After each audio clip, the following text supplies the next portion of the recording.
All right, welcome everybody to Hump Day Hangouts. This is episode number 536. Today is the 5th of March, 2025, and this is the episode where I have the fakest looking real background. But besides that, we got some great announcements. We got a bunch of good questions. Gonna say hi to the guys real quick, and then we'll jump into it. So, Chris, how are you doing today?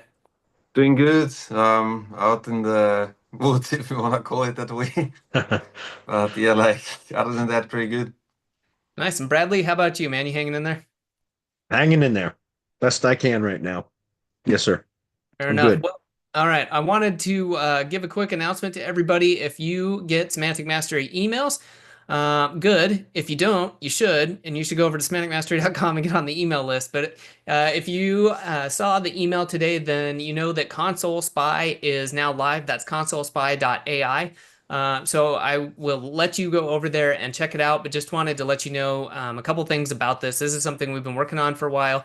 It's an idea Bradley had, I don't even know, a year or two ago, and we've finally been able to kind of bring it to fruition in terms of a literally a simple tool that saves a bunch of time. So if you're monitoring a bunch of sites, whether it's for yourself, whether it's for clients or both, then something you might want to be knowing is, hey, what's close to ranking page one? Like what's on page two or three? What is it that I could give with a little push, go back, optimize, do some on-page work, whatever it is, and really get to boost the traffic. And instead of having to go in and set the configurations and go into Search Console all the time and mess with this, it automatically does this with some filters that you can one-click apply, or you can set your own and do something else that you want to do. Now, on top of this, it does automated reporting where it's going to send you, hey, here's the stuff that's moved into that kind of sweet spot, as well as things that, hey, it's gone from the sweet spot onto page one. So we've got a special launch going on right now for just the next week. And if you use the code console25 launch, you get 25% off for life. This is extremely cost effective. It's just $2 per site before the discount, or $3 per site if you're just doing one site. But like us, I'm pretty sure you have more than one site in your Search Console account. Cool. So we're going to be sharing some more about that over the coming days. Just wanted to get that out there and make sure that everyone is aware of that. We realize not everyone gets the emails, or maybe you've been busy today, but definitely something that you want to check out before it goes away. The coupon code will be going away after the first 100 users, and we are well on that way after everybody jumped on board this morning. So consolespy.ai. All right. Bradley, I think you'd had some notes about DHA or some updates. Did you want to share kind of what's going on there with the directory hybrid agency training? Yeah, well, this is start of week 3. So, you know, it's we're in full swing, not quite a third of the way yet through it, but next week will be a catch-up week. But no, things are good. Some members are behind, but that's normal. That always happens. But that's why we have a catch-up week built in every fourth week, for specifically to get caught up when people start to fall behind. But no, things are going good. It's crazy because I have a daily office hours session for an hour where I'm available in a Zoom meeting. I'm just there. Anytime somebody wants to pop in, they can, and I'll answer questions, provide specific support of anything that they need. We'll grab the screen, walk them through stuff, all that kind of. Only one person from the group has come in for about 15 minutes for one day so far, and that's it. And that's a testament to how developed the SOPs are. That's what I'm getting at with that, is because I'm available for an hour a day for support for anybody that gets hung up in throughout the SOP process, or is into technical hurdles or anything like that. They just don't understand something, whatever. That's what I'm there for. But so far, only one person has popped in for about 10 or 15 minutes one day, and that was it. And Hey, so that Bradley, just sorry, goes. real quick, a quick technical. Is the redirect set? Maybe not. Son of a bitch. Thank you for reminding me. I No even had problem. it pulled open. Yeah, It just didn't do it. Okay. It's done now. outstanding. All right. All right. So anyways, it's just goes to show the SOPs are really well developed, because so far there have been a couple things that were pointed out to me in the group, the community chat, that needed to be updated, which is also normal for SOPs because interfaces change, steps change for, uh, account setup or creation for, sometimes all that kind of stuff. So I've gone through and had to make a couple of edits or adjustments, revisions, whatever, to the SOPs, but that's precisely what it's for, right? The SOPs should be really well developed. And every time we have a new group go through it, if things change, they bring it to my attention and I update the SOPs. So it makes it better, more thorough, more detailed for the next group. And so this is now the third time I've done this phase one kind of training program.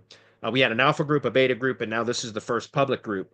And you know, each time I do it, there's less need for the additional coaching, or at least for the office hours, which is great because it makes it easier on me, but also I'm still there and available if anybody needs me. So anyway, I'd only bring that up because, as I've said many, many times, all the SOPs are available for all mastermind members. That's all you have to do to get access to the SOPs is join the mastermind. And so anybody that was on the fence about the DHA program that didn't join previously because of the additional expense for the coaching and everything else, you don't need it. I mean, some of you might, but if you're ambitious whatsoever and you can manage your time in a decent manner, you should be able to execute and develop the entire system on your own by just following the SOPs. So that's the whole point.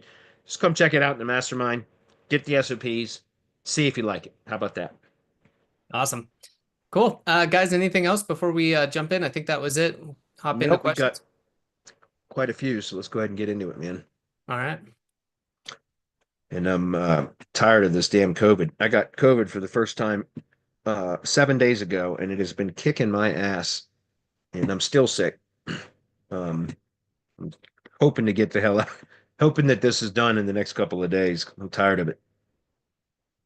All right, here we go. We're going to start with Ben. This was from, let's see, this was from 2 weeks from before last week, but I think there's only a couple there, so I think I'm going to answer them. No, there's quite a few. Never mind. We're going to skip right. We're going to start with these, and then we'll go back to the previously posted questions if we have time, guys. So let me just put a highlight here so I know where to start. Give me 1 second. No, that's what I wanted. All right. Let's see. What is the best? This is from Sam. He says, "What are the best types of links to buy from Semantic Links for my local business?" That depends, Sam. We have a competitive link analysis report service, which goes into where you submit the 3 primary search queries or the 3 most important search queries to your client or your business or your client's business, whatever. Whatever the 3 most important products or service are that your business or your client's business provides or offers, that's what you submit when you order the competitive link analysis report. Okay. Then we go in and my team goes and generates the written reports. We do rank reports, so organic rank tracking, local search grid tracking, and citation tracking. And then we analyze the top 5 ranked competitor pages that are ranking for each of the 3 search queries that you submit. And when we analyze that, we average out the data. And then we get the average number of backlinks, the average anchor text ratio, and then the topical metrics or topical requirements. Because let me just demonstrate this. I'll pause the screen for 1 minute. I'm going to open up an example so I can show you. This is the competitive link analysis reports. This is what they look like. Okay. So there's 3 search queries here. The search query, we title the sheet after the search query that we use to collect the data. And then we pull in the top 5 ranked. First we geolocate the browser to simulate a search from that location, wherever the GBP is located.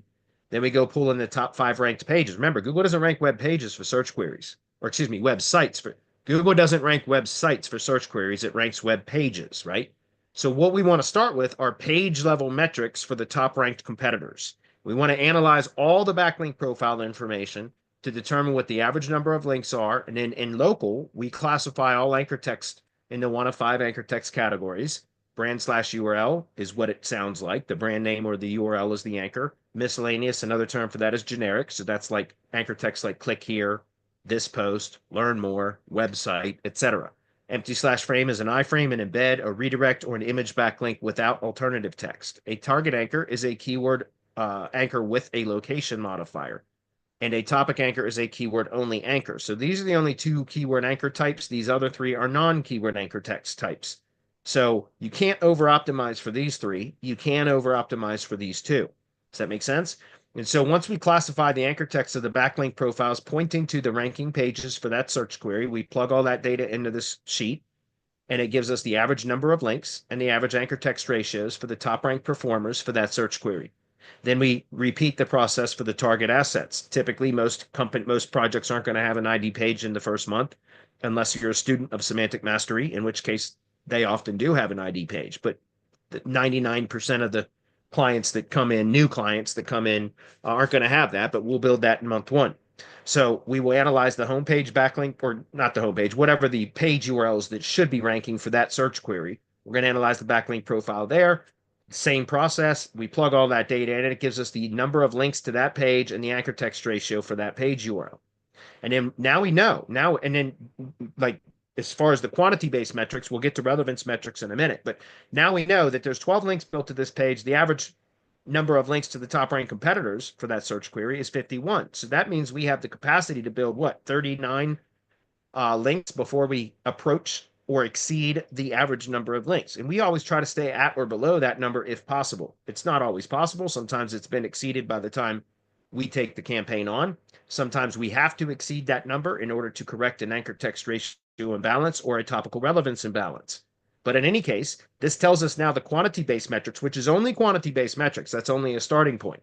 Next, we need to know the relevance metrics, right? And so that's when then we'll go use a tool. OnPage AI is the tool that I use for this. I don't use OnPage AI for anything other than for the link relevancy functions. And that is to then go submit the target URL in the top 5 ranked pages to Google's natural language API so that Google can tell us exactly which topical categories it identified on each of these pages. And then we reference that data right here. You understand? Each search query is going to have its own set of data, right? Then we match up Majestic's topical trust flow categories that align with those natural language categories that Google identified. So now we know we have the quantity-based metrics for how many links we can build. We know exactly which anchor text we should be building when building links to the target page, because now we know we're trying to get within range of the top ranked competitors' anchor text ratio. And now we know the topical relevance of those links, which topical categories we should be using to secure links from. Does that make sense? And so I cannot make any recommendations, not that I can't, I won't. I won't make any recommendations for any link services, link types, link quantities, any of that without analyzing the top ranked competitors first. Does that make sense? We use a data-driven process. SEO is science and art, but it's more science than art, if that makes sense. And so because of that, we use, I don't ever make any link recommendations until and unless I've analyzed actual competitor data. And then that's what informs our decisions as to which types of links, the quantity, the anchor text, the topical relevance, etc. Okay, so I do have a competitive link analysis report service available in the in the Semantic Links dashboard or on Vetted, the Vetted marketplace that I'm also listed on. Or you can just go to our YouTube channel if you wanted, and you could actually do it yourself if you want, and then you could make decisions as to what types of links you need based upon your own analysis. And again, you can just go to our channel, Semantic Mastery at YouTube, and click search for competitive link analysis. And I'm just going to say competitive link right there. And it should be right there, competitive link analysis for local SEO. That is a training video that I just extracted this section, which is an hour and 8 minutes long, from a mastermind webinar where I was showing mastermind members exactly how to create these reports, including, and by the way, in this, if you just click into this, I'll pause it. Right there is the pinned comment that has the spreadsheet template, this template here. And it shows exactly how to use Excel and SEO tools for Excel and Majestic. It's using Microsoft Excel, SEO tools for Excel, which is an extension or an add-on, a plugin that goes into Excel. And then you use Majestic in order to analyze and get topical relevance metrics and all of that kind of stuff. And we show how to do all of this in this video here so that you can determine how to do it on your own if you want to. But if you just want it done for you, we have a service for that. And then I can make recommendations based upon which of our services would be the most relevant and appropriate for that particular campaign based upon what the competitor data tells us is most appropriate. Okay. I don't make recommendations without doing this. Full stop. Good question. Moving on. For my local business, and you're not a SEO guy that is doing it for clients, it's for your own business, then yeah, my guess is you'd be better off just having me do it for you. Not because I don't want you to do it on your own, but if you're not an SEO professional that does this all the time, it's probably not really worth your time to invest in learning how to do competitive link analysis reports. If you did client work, then it makes sense to learn how to do it. But as a business owner, you've got enough hats to wear, so to speak, to be managing your own business that you don't also have to be the SEO professional. You can if you want, but I know that's difficult to do. So Next question. For my local business, what's the best way to change my URL domain to something else while effectively passing the existing authority from my old? Just do a redirect. It's simple. 301 redirect. Once you set up your new site, you're going to want to do a 301 redirect from the old domain to the new. You can do that with wildcard redirects that can be managed through, like it can be done through an htaccess file in your host. I don't like doing it that way. I recommend using something like Cloudflare as your DNS provider, because Cloudflare, you can set up a page rule and a redirect with a wildcard option and all of that, which will redirect the old domain in whatever the slug is or the page path. So whatever, let's just say domain dot whatever the slug is for the page. So the page path, the slug, whatever, permalink, whatever you want to call it, you can set up a redirect with a page rule in Cloudflare that is a wildcard redirect that will take the page URL and do matching from the old URL to the new one. Or you could even, there's a number of ways that you could do it, but essentially just setting up redirects is the simplest way to do it, right? You want to look at your sitemap from your existing site to current site, extract that in like a CSV or an Excel file or something like that, so that you have all of the page URLs with the original URL structure, the original domain and permalink, right? And then you build the new site, and then you try to map the corresponding pages from the old site to the new one, and then you set up the redirects accordingly, right? It's simple. It's not hard to do. It can be if you have thousands of pages, but for most local business sites, it's a very simple process. It's not hard to do. Okay. Just set up a 3.0. By the way, if you're using Search Console, you can do a site address change in Search Console too, which is literally where you tell Google, hey, this is the old site, this is the new site, and here's the new domain. And so that's just another way to kind of help get Google to recognize the domain change faster, is to do the address change within Search Console. So you do redirects and an address change within Search Console, and that's, in my opinion, the most effective way to do it. Okay. Good question, Sam. Next one is from Alex. Alex says, hey, Bradley, I'm not asking for legal advice. Good, because I'm not an attorney. But do you register a DBA in each state where you have an LOG site? No, I only do it in the home state. It's wherever whatever state your corporation is registered in is where you would, at least I'm not an attorney, so don't quote me on any of this, because from what I understand, which I'm not an attorney, is that all I need is DBAs in the state where the corporate entity is registered, right? Which in my case is Virginia.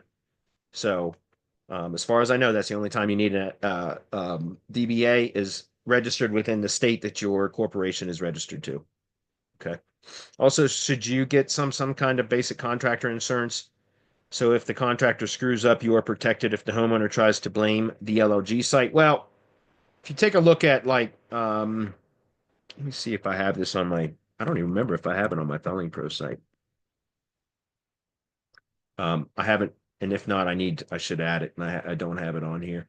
But I do for a lot of my lead standalone. I haven't done it for Filing Pro for whatever reason, but for a lot of my, it's almost like this. It's like TreeCare HQ is my directory site, right? And so if we are a directory site, like let's put it this way, is Yelp liable if somebody goes to Yelp and finds a tree service contractor, and then they call through Yelp or submit a contact request through Yelp that goes to the tree service company, and then the tree service company comes out, quotes them, gets the job, and then drops a tree on a damn car or on the house, right? They fell the tree and they did it incorrectly, and it causes property damage. Is Yelp responsible? Is Yelp responsible for that? Or is the contractor who the customer hired responsible? I'm not an attorney. I don't know the answer to that. But my assumption is that it would be the contractor that would be responsible, not Yelp, right? Could you imagine? There'd be no directories if the directories could be sued for the lack of performance or damage caused by somebody that's listed on their directory. So here's a disclaimer that's on a lot of my standalone lead gen sites. I don't know why I haven't put them on Filing Pro sites. I need to. And I'm glad this question came up, because I can go in and actually go back through and add that as in the footer, just a disclaimer. But this just says right here, this site is a free service to assist homeowners in connecting with local service contractors. All contractors are independent and this site does not warrant or guarantee any work performed. It is the responsibility of the homeowner to verify that the hired contractor furnishes the necessary license and insurance required for the work being performed. So that's all I do is put a disclaimer on the sites, and that's it, because it's up to the company that has the contractor's license and the business insurance that is performing the work. They're the ones that are responsible, not the lead generation. Remember, we're just a marketing company. That is all I am, and that's all I ever say that I am. I don't tell people that we're tree service. We might have tree service sites, but they are marketing sites to generate tree service leads for tree service contractors. We are not tree service companies. We are a marketing company. Okay. And so that's all I've ever done. I've never had any problems with that. Again, I'm not an attorney, so whether that's correct or not, I'm unsure of, but that's how I do it. All right, moving on. Jim says, have you done SEO for a client in Canada? And if so, how did you structure the site? No, I mean, I've done link building for a lot of Canadian clients, but I don't do. I've never had one of my own local SEO clients, if that's what you mean. Like, I haven't done web design or built any sites within. So I'm not sure how to structure it. I know the geography's different in than it is in the United States, just like in the UK. I know that the way that I teach how to create service pages and location pages and all that kind of stuff, and the proper hierarchy of locations, because it's usually city or town level is the most specific. Well, it can be neighborhood level, but we usually optimize starting with the city or town level, and then you can broaden up. The next larger kind of geographic region is typically going to be a county. Then it's going to be a city or a metropolitan area, if that makes sense. And then there's sometimes larger regions. Or can be sometimes the next biggest one can be a state or um, a multi-region metroplex is another thing that can be called. So there's like this hierarchy of geography in the United States that is, for the most part, it's pretty consistent. Even in different states, they're usually very similar in the kind of geography hierarchy. But I know that in the UK it's different. It's completely different. So it's a lot more challenging. And I'm assuming I from what I remember, Canada is also a bit challenging when it comes to location optimization. But it can be done. I'm just not in Canada, so and I don't have Canadian clients. I have link building clients, but I don't do the on page for them. If that makes sense. So I can't really give you any pointers on that, except to just take what I typically teach in the United States and modify that to fit within the geography parameters of Canada, right? And it might have to be modified quite a bit in order to fit, but I'm sure it can be.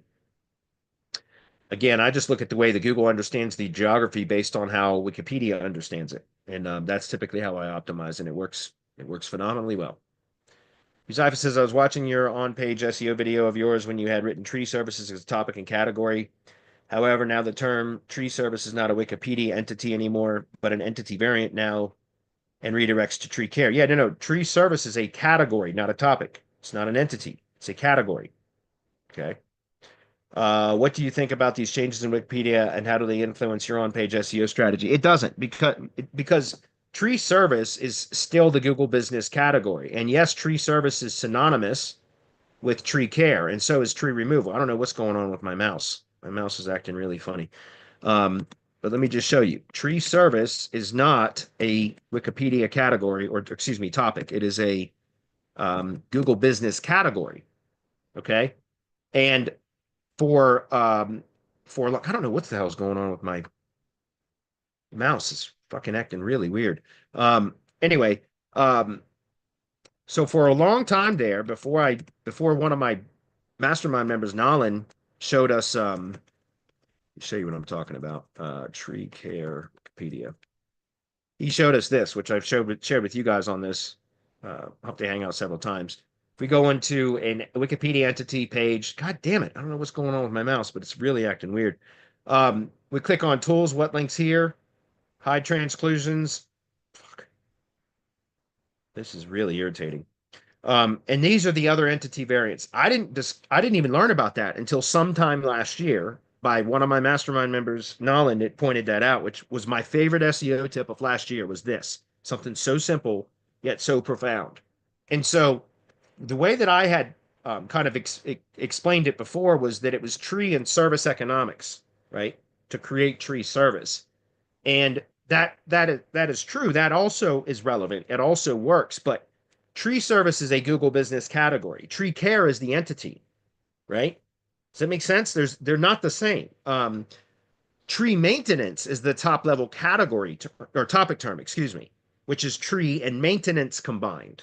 Two separate entities combined to create one topic, tree and maintenance. And that has the broadest keyword coverage.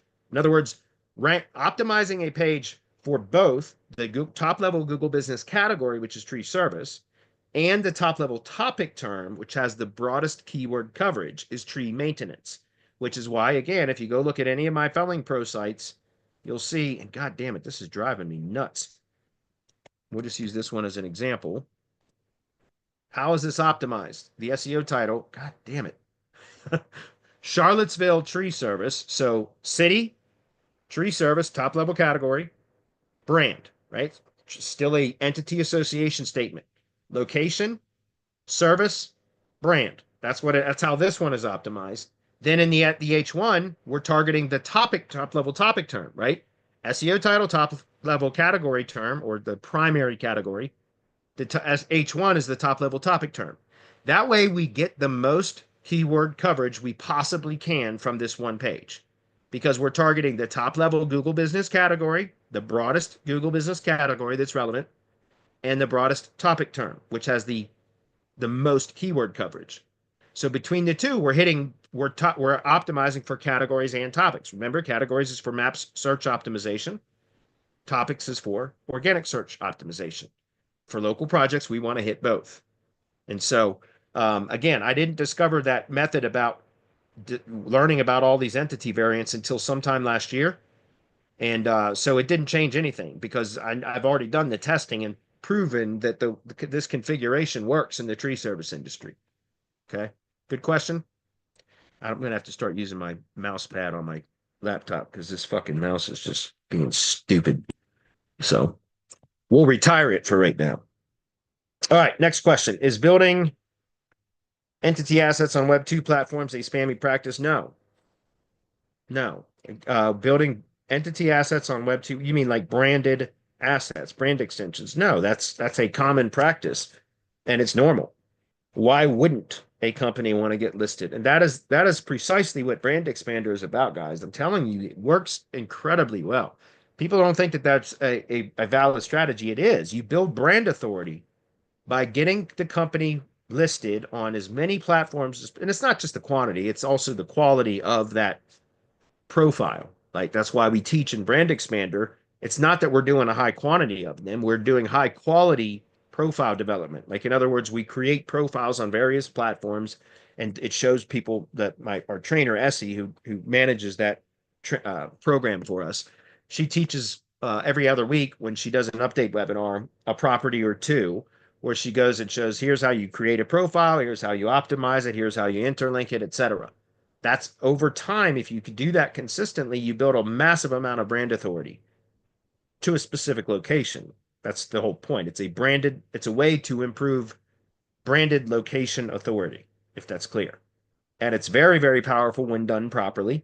And it's not something, again, it's not a spammy practice. It is, if you go out and just get a blast of social media and Web 2s, like from some of those like high volume, like Fiverr gigs and things like that, right?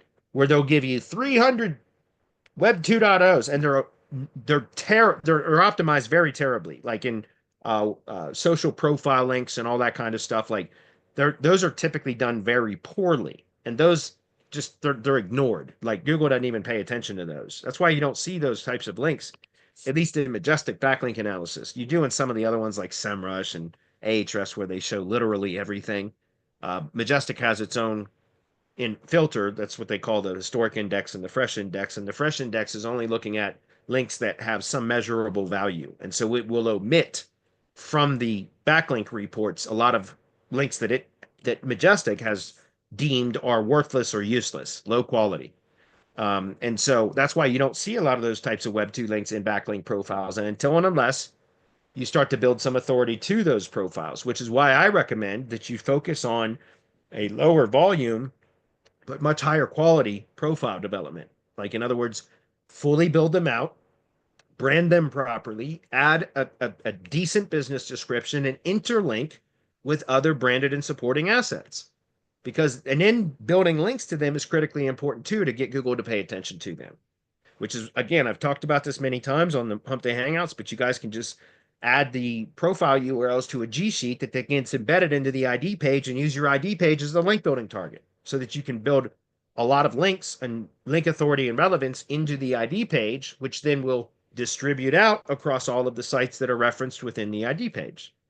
That makes sense. Okay. So that's how I recommend doing it, because you're going to get better traction with it that way than just, like, again, buying 300 social profile links from Fiverr or Legit or something like that is not typically helpful. So we recommend just doing a lower volume, but just spending much more time. That's why the Brand Expander training program, which is very inexpensive, is literally set up for you to plug one of your VAs into, your virtual assistants or employees or whatever, into, and that let them handle that, right? Because it's just something you do consistently over time, and it accrues authority over time that way. It works well. Moving on. Another one from Uzaifa. For a single location site, should homepage be location landing page, or should we make a separate location page and link to the GBP? No, if it's a single location site where they're not trying to target a large service area or target a large area, then no, you can link to the homepage. It's fine. The only time I talk about linking to, well, not the only time. That's the only time I talk about linking to the homepage from a GBP is when it's like, if it's a storefront business and all they're trying to do is optimize for the city that they're located in, then yeah, you can link to the homepage. That's normal. That's perfectly fine. It's when they have location pages on the site, which is what most service area business or storefront businesses that want to target a large area in local search are going to usually have location pages. Like, let's just say a law firm. Most law firms have sites that are built like their service area businesses, but they're storefront businesses, right? A law firm is a law firm that, their clients come to the law firm. So it's not a service area business, but almost every attorney site I've ever looked at or worked on is acting like a service area business because it has location pages, because it's trying to rank as across as wide an area as possible. And so if you're going to have location pages on the site, then it makes sense to have a dedicated location landing page that is optimized for the city that the GBP is physically located in and link to that from the GBP. And then your homepage can be optimized for the broadest location entity term that is all inclusive of all the areas that you're targeting with supporting location pages, which is, again, why I always recommend going to Wikipedia. Sorry, I was trying to use my mouse just now, but let's just use this as an example, right? Because let's just do Las Vegas. Okay, I just finished doing an audit for somebody in Las Vegas today. So we'll start with that one. Las Vegas is a city that is in Clark County, Nevada, right? Clark County, Nevada is a city or a county that is part of the larger Las Vegas metropolitan area, or greater Las Vegas, right? So let's see if I can. Again, I don't have my regular mouse, guys, so this is a little bit awkward using my touchpad thing. I think it's greater Las Vegas or Las Vegas metro area or something like that. Las Vegas Valley, that's it. That's the region. That's the metropolitan area. So this is what I'm talking about when I say location optimization. Let's say it's a law firm in Las Vegas, right? It's a storefront business, guys. It's not a service area business. It's a storefront business. But I almost promise that most law firms in Las Vegas have location pages on their site. And so what I'm getting at is, you can see, like, let's just say, for example, Clark County, that's all they wanted to do was target Clark County, not even the larger region, just Clark County. Right here, if we go to communities, look at all these cities, towns, census designated places, unincorporated communities, etc. These are all locations within Clark County. So if it's a Las Vegas law firm and they want to target all of Clark County in local search, then they should be linking to a dedicated page from the GBP to a dedicated page that's optimized for Las Vegas. The homepage then could be optimized for Clark County, right? Say, again, semantic triple statement. This is who we are. This is what we do. This is where we do it. Who we are, Benners Law Firm. This is what we do. Personal injury cases or personal injury law, whatever. And then where we do it, Clark County, Nevada. Because now that's a true semantic triple statement, entity association statement that says this is who we are, this is what we do, and this is where we do it in the broadest terms possible. And then we add specificity through inner pages. These are the specific services we offer. These are the specific locations in which we offer them. Does that make sense? So then the location landing page should link to the dedicated page optimized for the city that the GBP is located in. But the home page should have the broader statement with the appropriate entity term that is all inclusive of the areas that they're trying to target. So whether that's Clark County or the broader still, Las Vegas Valley. And remember, you can use entity variants for those names. Remember, you don't have to just use that official entity term. You can do this little trick again. And right there are all different variants of that name. That Greater Las Vegas is, I like that one, Greater Las Vegas, but Las Vegas Valley is another one, right? There's all these different Las Vegas Metro, Las Vegas Metro area. All of those are entity variants. Okay. Moving on. Ben says, is your turnaround time for niche edits and semantic links 5 days per link? No, it's per order, man. However, whatever the turnaround time is, it's for the entire order, not per item in the order. It's for the entire order. Okay.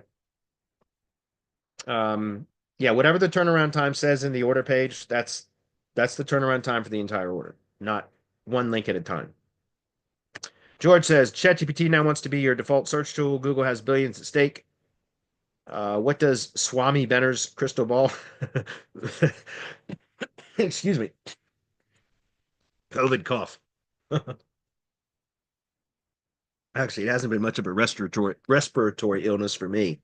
It's been more of a gut problem than anything. It's fucking awful though. So what does Swamy Benners crystal ball predict about the likelihood of that happening? That's not going to happen anytime soon. They are losing market share though. Google is losing market share fairly rapidly, which is why I think it's important to look for alternative ways to market local businesses besides Google, right? I think it's important to start learning how to optimize AI answer engines, and that kind of stuff. Manipulate what the large language models understand about a particular business. Peter Drew is getting ready to launch, I think, next week, RankBridge software, which is something he's been working on for months to help try to influence that. Jeremy Noltzman from Press Advantage. He's been doing a lot of testing with using press releases as a way to manipulate large language models or to feed specific data into the large language models so that then it stands a much better chance for generative search to return what we want it to when somebody does a search for like a local business product or service, etc. So I'm doing some testing. I just started literally last week, but I'm starting to do some testing with some of these things to try to identify ways to optimize outside of Google.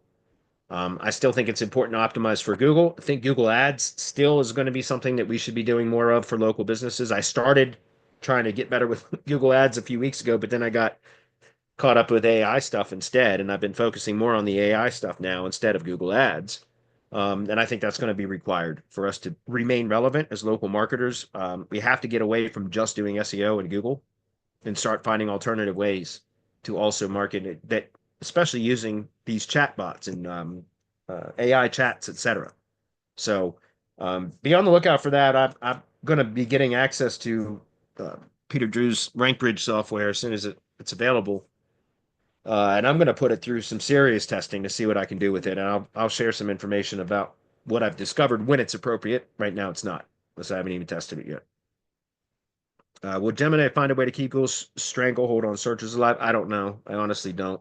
It's up in the air. I just think it's important to find other ways to optimize for local businesses now, other than just Google search or SEO, traditional SEO, I mean. So I don't have enough on it yet because I just started last week, kind of really digging into all this stuff. I drug my feet on it intentionally, guys. I was waiting for AI to develop to a certain point before I really got involved. And now I think it's at that point. So I started playing with N8N and developing. I've only developed one AI agent. It was a very simple one, but over the next few months, I'll be working on that a lot. So I'll share what I can when I think it's relevant or appropriate. All right, we're going to go back to some of the previous posted questions now. We'll see if we can get through most of these. I already answered that one.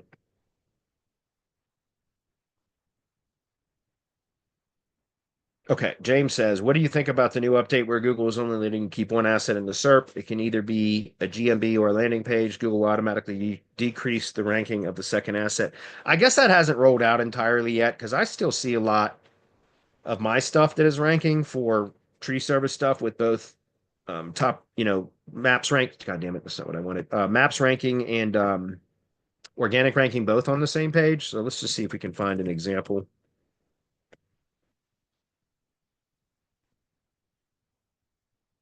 Let's see. Yeah, here's an example. So right here that's a GBP of mine, and there's the location landing page. So I don't know if it just hasn't rolled out entirely or what. I don't really have much of an opinion on it yet because I haven't seen it in my own local SEO industry, which is, tree service stuff. And as I still got a bunch of stuff out there like this, where we've got 3-pack rankings and top, or near top organic rankings. And so I haven't seen that yet. So I don't really have much of an opinion on it. But I'm curious to find out because I did read somewhere about it too, but I haven't seen enough data to show like how severe is it. Like in other words, since this page the website URL, the location landing page, that's what I call the location landing page. That is linking to the same URL that's ranking right here. So my question is, if the location landing page, which is the website URL linked to from the Google Business Profile, if that URL is different than the URL that's ranking in organic search, will Google still take it out? Like it's still a page from the same domain, but does it have to be the same URL that Google is then only allowing one to show up either in maps or organic, but not both? Or is it only if it's the same URL, specifically the same URL? Does that make sense? Because in this case, it's the same URL and they're both showing, but it might not have rolled out to this industry yet.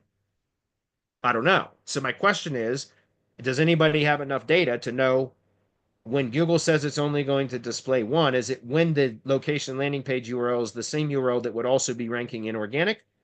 Or will it still allow the GBP to be ranking as well as having a page rank in organic as long as it's not the same page URL? That's a question I don't know the answer to yet. And until, like I said, I see it in my own industry, I don't really have much of an opinion on it. That's clear. Okay. And my guess is it may be temporary anyways, because Google could just be testing and then determine that they want to put it back in. I don't know. Google does that kind of shit all the time. So I don't really have an opinion on it yet. I will when I start seeing it affect my industry. For businesses with 2 GBPs, City A and City B, in the same county, would it be best to have 2 location pages? Well, yes, one for each city, and then make my homepage about the county and my brand. Yes, that's what I've been teaching guys for years now. No kidding. The homepage should be about the brand first and foremost. That's what the homepage should be for, guys. It's the fucking homepage of the branded website, right? It should be about the brand first and foremost, not keywords. It should be about the brand, right? You should optimize the homepage of any local business site for the brand first. And then, like I said, use that semantic triple statement, entity association statement. Who the business is, what they do, where they do it, in the broadest terms possible. This is our company. Lead with the brand. Always on the homepage of a local business website. Always lead with the brand. I can't stress that enough, guys. I don't understand why I still to this day do audits all the time where the brand name isn't even mentioned in the SEO title of the homepage of the site. That doesn't make any sense to me whatsoever. So anyways, yes, lead with the brand name. Then you're going to reference in the broadest terms possible what the company does, the products or the services that they provide, and then the broadest location entity in which all of the areas that they serve fall within or are contained within. Just go to Wikipedia, like I just showed you. Go figure out, like here, let's just demonstrate this with another one. Let's pick, I don't know, I'm just going to pick Fairfax, Virginia. Okay, I'm just going to use that as an example. So Fairfax, VA, Wikipedia. All right, so Fairfax, Virginia is a city that is located in Fairfax County, Virginia, which is a county that is located within the larger Washington metropolitan area, but that's a bigger region. There's also another region, and here's all different types of names for that region. There's also one called Northern Virginia, which is a smaller region than the Washington metropolitan area or region, if that makes sense. So that's going to be Northern Virginia, right? So this is this is the hierarchy here of locations, starting with the specific city, Fairfax, Virginia, the broader county, Fairfax County, Virginia, the broader region, Northern Virginia, a broader region yet, which includes Southern Maryland, Washington, D.C., and Northern Virginia, is the Washington metropolitan area, or what they call is Greater Washington or D.C. area, or DMV, which is D.C., Maryland, Virginia, etc. Does that make sense? So let's just say that it was a company that had 2 locations in Fairfax County. Again, you go to the county page, then you go down to communities. Here's all the cities, towns, census designated places, etc. Look at how many of them are in Fairfax County alone, right? So let's just say that there was 2 of them. One was in Fairfax City, and let's say one was in Lorton, Virginia. Okay, those are 2 separate cities in this Fairfax County, Virginia. Then I would optimize the homepage for Fairfax County.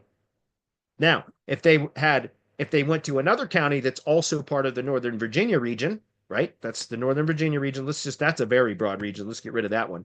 But Northern Virginia region, if you take a look at the, I don't know, where would it be? Demographics, maybe? No. Anyways, it talks about the counties that are part of the Northern Virginia region. Here we go, over here, right? So let's say Prince William, or let's use Loudoun County. Loudoun County is an example. So let's say that it was a local business that had one location in Fairfax County, let's say Fairfax City, and then it had another location, and let's just say Leesburg, right? I've got some lead gen assets in Leesburg. This is in Loudoun County, Virginia, so that's a different county. So then the homepage would be brand, whatever products or services that they provide, and the appropriate regional entity to reference in the homepage in that case would be Northern Virginia, because both of those cities are in different counties, but they're both of those cities and the counties that those cities are within, both of those counties are part of the Northern Virginia region. So now that's a true statement on the SEO title of the homepage.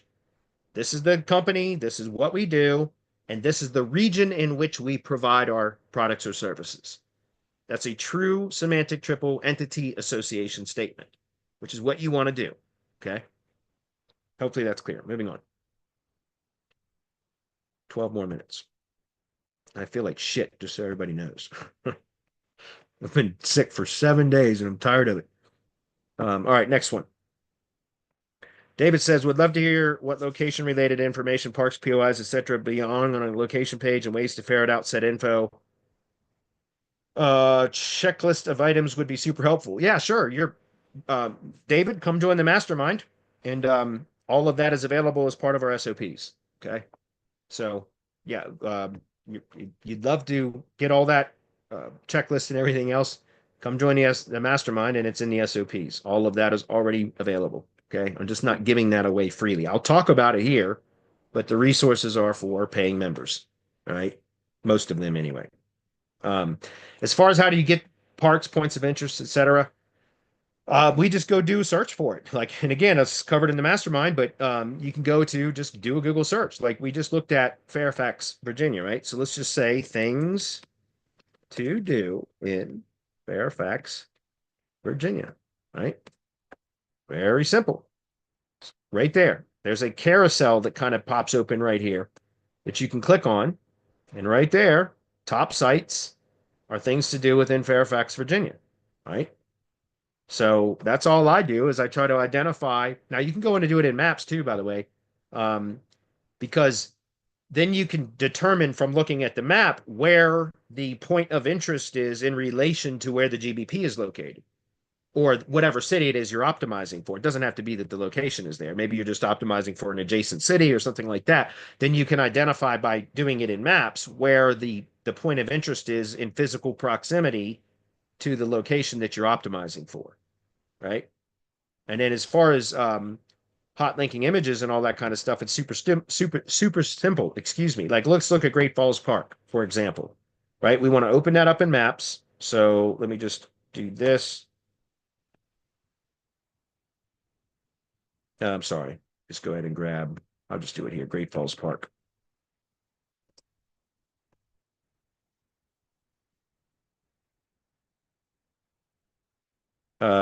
Great Falls Park.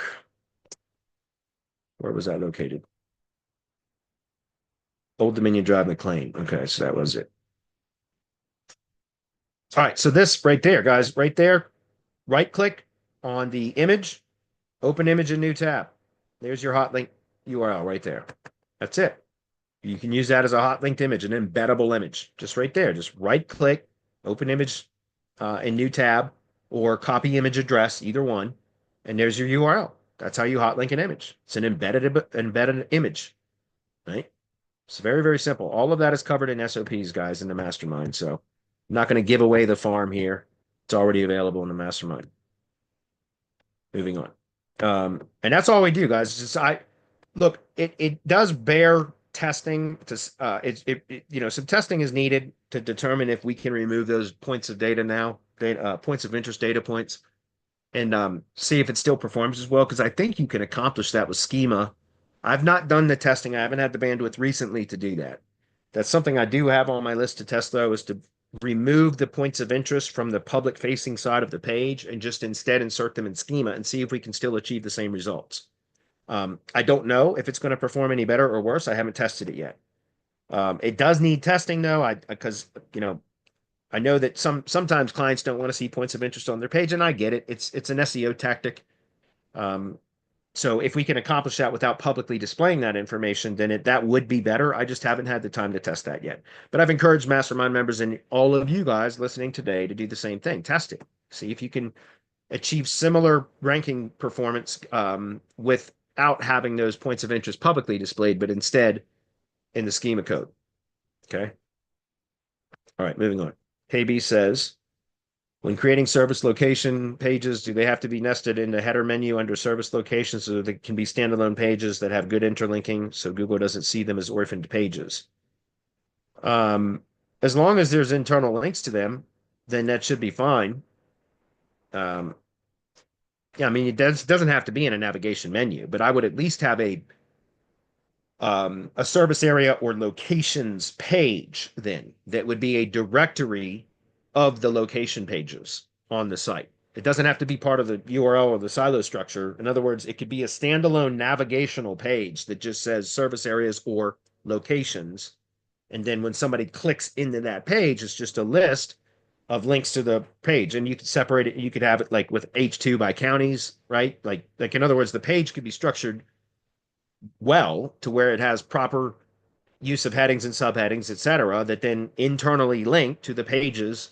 So like, for example, that example I just mentioned a moment ago where I showed two counties within the Northern Virginia region, Fairfax County and Loudoun County. Let's just say it was a business that was trying to target Fairfax County and Loudoun County are adjacent to each other in the Northern Virginia region. So let's just say that you had a service area or locations page on the website. I'm not talking about supporting location pages. I'm talking about a navigational page that is for visitors that says service areas or locations. And then somebody clicks to that page and it would say, let's say, we provide tree services in the following locations of Northern Virginia, which is the broadest entity again, right? The location region. And then it would say Fairfax County locations, right? And then that would be an H2 statement. And then H3s, I would have H3 internal links, H3 anchor text links that would be linking to Fairfax, Oakton, Vienna, Fairfax Station, all the different locations or cities that are Lorton that are within Fairfax County. Then I would have an H2 underneath that. We also provide tree care in the following locations of Loudoun County, right? And then that would be Leesburg and Ashburn and blah, blah, blah with H3s. Does that make sense? And that way it makes it easy for visitors, humans, to navigate to whatever page is appropriate for them without it being a real messy drop-down list, which is, I understand that. If you've got a bunch of location pages, a drop-down menu could get really busy. So that's why a navigational page that references and lists all the locations is good. It's not only good for the human, but it's also good for search engine optimization because now there's a dedicated page, which is a directory of locations. Does that make sense? So it works really well. By the way, take a look at this. I'll show this. Let's see if I got that open still. No, that's high level. There's the website. I thought I had it open somewhere. All right. Anyway, let's just go back and open it here. I added a page like that for a company directory page on the treecarehq.com site because I found out that there was a ton of orphaned directory listings on this site, which I was unaware of for a long time. And so what I did was I added this company sitemap page, and that's the exact same thing that I'm talking about. If you take it now, this will take a minute to load because there's over 2,300 contractors that are listed on this page. So it takes a minute for it to generate the page. But this right here is a list of, that's all this is basically, is a list of, it's a company directory list. So it's just a page that has internal links to all of those pages, directory listings. That's what I mean about having a locations directory page on the main website. Okay. Because you can imagine if I were to try to put all that, there's like 3,000 links in there, guys. You wouldn't want to put that in a navigational menu. So this page was literally just so that I could help these to index better. And that's why it's also in the main navigation menu. And then you'll also notice, let's see if we can see examples of this. I'm also using the Link Whisper plugin. This must be one that needs to be updated. And it's bringing in internal links to other directory listings here too. That makes sense. And then I also, this is a widget in WP Geo directory that I added. So again, this is now, any directory listing that gets indexed, now it's linking to as many as 8 other directory listings. And then also this over here, this is managed by distance. This is a widget that only shows other companies or listings that are within a certain distance of the target location, if that makes sense. But anyway, just trying to explain like how to prevent orphaned pages. And that's something that I just within the last month or so had to start kind of addressing on this site. That's a good question. All right, one more, guys. I think we got 2 more, but I'll probably only get to this one from Richard, and we're going to wrap up for the day. I don't feel well anyway. Please share your thoughts on SEO Neo and Money Robot. I have none. Do you use them? No. Why or why not? Because it's mass link spam, and I don't do that, period. I work on links that have permanence and relevance. That's what I care about. I don't give a shit about using mass spam links that you constantly have to replenish and refresh because they get de-indexed and terminate. The sites get terminated and everything else. And I don't use mass link spam. I haven't done that for at least 5 years. Maybe 3 or 4 years ago, I still did it in certain situations only to buffer sites, etc. But I don't do that at all anymore. I stick with links that are permanent and that have relevance. That's what I focus on, relevant link building. And I don't like doing mass links of any sort. The only mass link service or type that I use are from press releases. And I don't ever link, well, I don't say never. I very rarely ever link directly to the money site with press releases. Okay. I don't use any link building tools at all because I don't like them. I never did. I focus on links with relevance and we place those manually. Okay. Well, shit. We got 1 more minute. Jim says, can you show us the different nurture sequences used for directory members who don't convert on the sales call? How do you keep them warm? Sure. Well, I'll very, very briefly show this to you because I was actually working on this earlier today. Let's see if I still have it open.